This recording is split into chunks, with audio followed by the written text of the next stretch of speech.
Se ha hecho referencia en esta audiencia a la querella en constitución con partes civiles interpuesta el 26 de mayo de 1995. En dicho documento se habla de un escrito del profesor González que apareció en la revista La Muralla. ¿Cuál era el contenido de ese documento? Fue publicado 4 meses antes de las elecciones y el contenido de ese documento, que se tituló 10 hechos que prueban que Joaquín Balaguer es lo más perverso que ha dado América.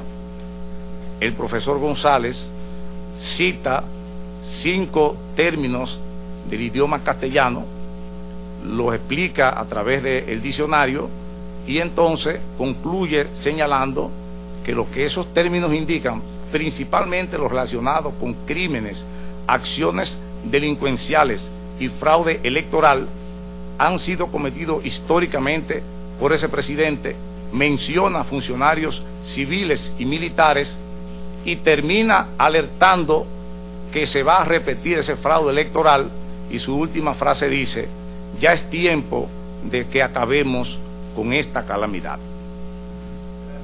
Gracias, señor Suriel. El tiempo de este interrogatorio se está concluyendo y quisiera ir brevemente sobre algunos aspectos importantes. Sobre las comisiones de las que hicimos referencia, la Comisión Policial y la Junta Mixta, ¿conoció la Comisión de la Verdad todas las diligencias llevadas a cabo en estos organismos? No se nos informó nada. Gracias, señor Suriel. Asimismo, en el expediente ante la Corte constan la resolución del 7º juzgado y la resolución de la Cámara de Calificación, pero ¿conoció la Comisión de la Verdad o los familiares la investigación completa llevada a cabo en sede judicial? No. Gracias, señor Suriel. ¿Y usted fue amenazado por las actividades que realizaba como miembro de la Comisión de la Verdad en algún momento?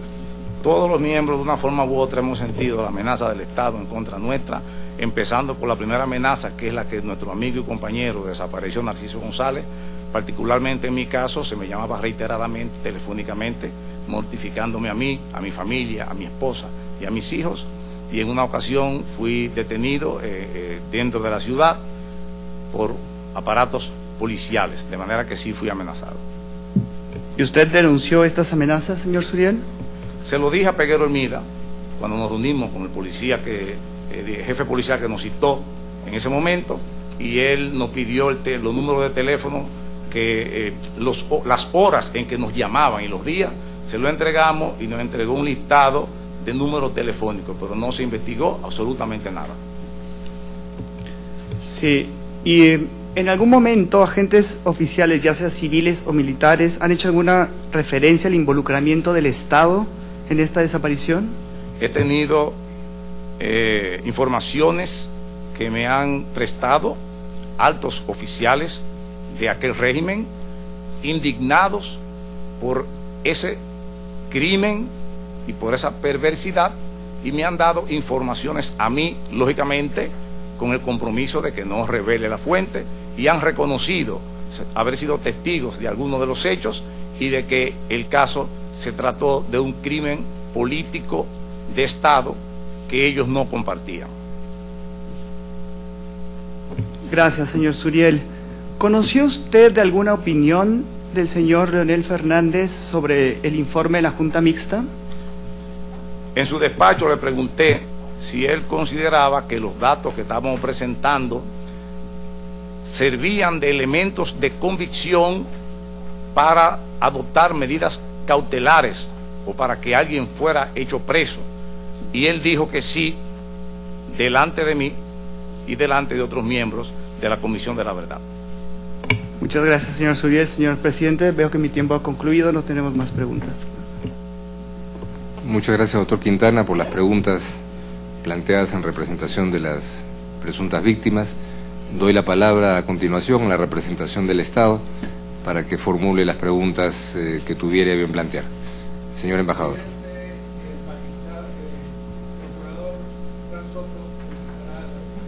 Muchas gracias. El micrófono. Tiene la palabra, doctor Soto. Muchas gracias, señor presidente. Señor Suriel, nos gustaría de entrada que nos dijera, por favor, si al momento de desaparecer el profesor Narciso González impartía docencia en la Universidad Autónoma o en cualquier otra universidad. Tengo entendido que no. como usted en su propuesta para declarar ha dicho que de la vida y obra de Narciso González, de las cosas que va a hablar, nos gustaría que nos dijera si tenía conocimiento que el profesor Narciso González al momento de desaparecer sufría de alguna enfermedad importante.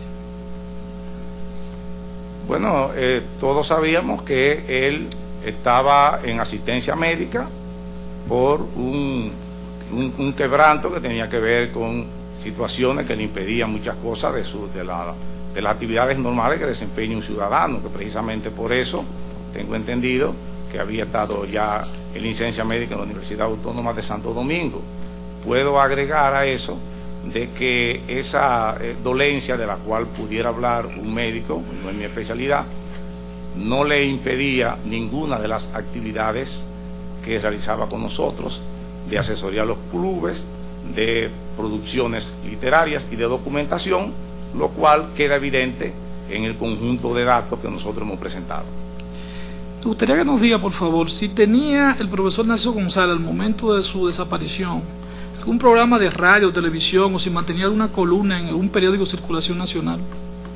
Él mantenía las publicaciones que hacía siempre, mantenía una serie de escritos y de documentos que circulaban en todo el movimiento popular, que en el país nuestro se ha caracterizado por producir información abundante que no necesariamente garantiza su conocimiento porque salga en un órgano oficial o común del país. Una de las posiciones de Narciso González era que para que la República Dominicana pudiera avanzar y ir a su progreso, habría que crear una red alternativa de comunicación popular, y él había constituido parte de esa red, de la cual la revista La Muralla era parte, y escribía bastante y se distribuía directamente entre los clubes y a nivel nacional. Quiero agregar que, dado el papel de Narcisazo y su impronta en la sociedad dominicana, cualquier cosa que él escribía, en cualquier medio y a través de cualquier forma, era atendido por toda la población dominicana.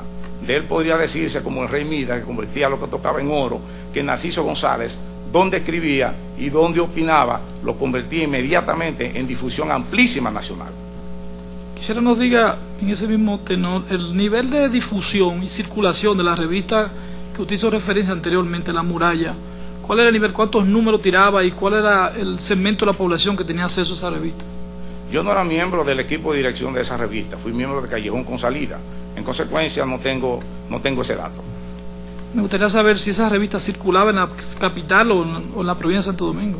Misma respuesta. Me gustaría saber, señor, su opinión. Usted acaba de decir que forma parte desde sus inicios de la Comisión de la Verdad, buscar la verdad. ¿Qué pasó?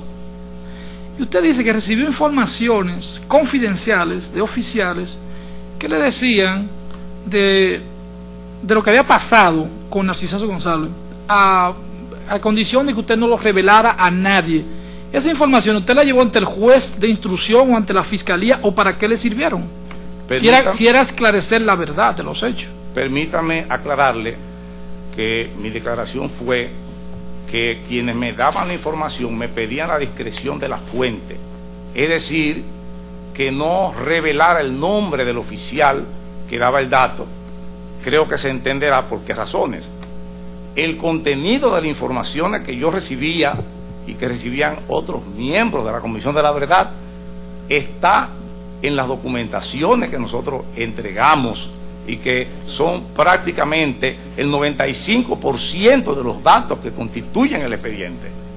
La placa del vehículo, varias personas que han muerto porque vieron a Narciso González, los que lo vieron en el mercadito, un oficial que luego desapareció, el dato que recibimos de que uno de los órganos castrenses tenía el caso resuelto, que se lo dijimos personalmente al presidente de la República, y que le pedimos que, como habíamos tenido esa información y que ese órgano de las Fuerzas Armadas confidencialmente nos había dicho uno de sus miembros que podían presentarle al presidente de la República la solución del caso, pero que no lo hacían porque había un código no escrito entre militares que un órgano no involucra al otro, pero que sin embargo ellos estaban dispuestos a entregarlo directamente al presidente de la República si él pedía los informes de todos los órganos.